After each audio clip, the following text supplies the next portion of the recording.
presented by HP Music Madhepura। DJ Umesh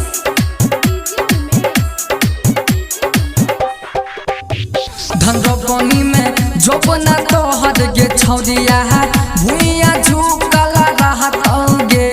धंधोपनी में जोपना तो हद गे छौदिया भूइया झुकला रहतौगे। जोपना झुकला रहतौगे हड्डा लुहकला रहतौगे।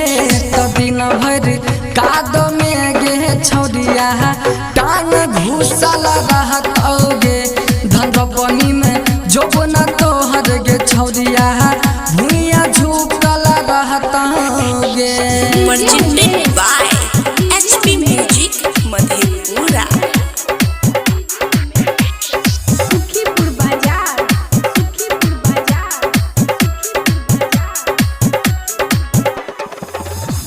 तो खेत में ऊ खर बीजा खैने बिरार रहतो अर प मलिकवा गे खार रहतो अर प मलिकवा गे खार।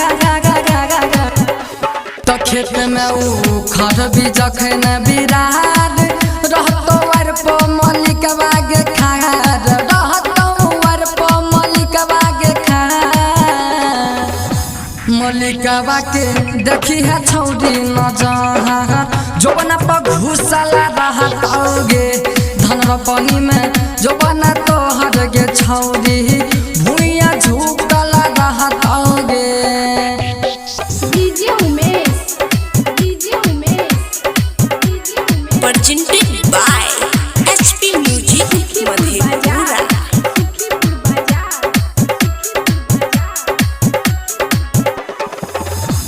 तला के जई है छौरी छाता पैनो के चलतौ न छौरी गे पाता गे वर्षा के चलतौ न छौरी गे पाता गा गा गा गा गा गा।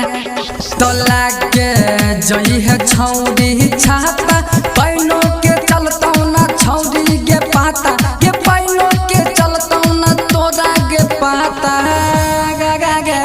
तो पड़तौ सौन भादो के पानी देह भींगला रहतौगे। धंधोपनी में जोपना तो हद गे छौरिया भूइया झुकला रहतौगे। DJ Umesh presented by HP Music Madhepura। Sukhipur बाजार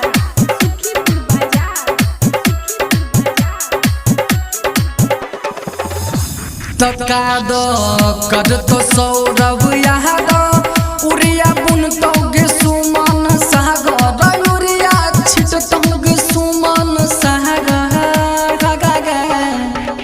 तो कादो कर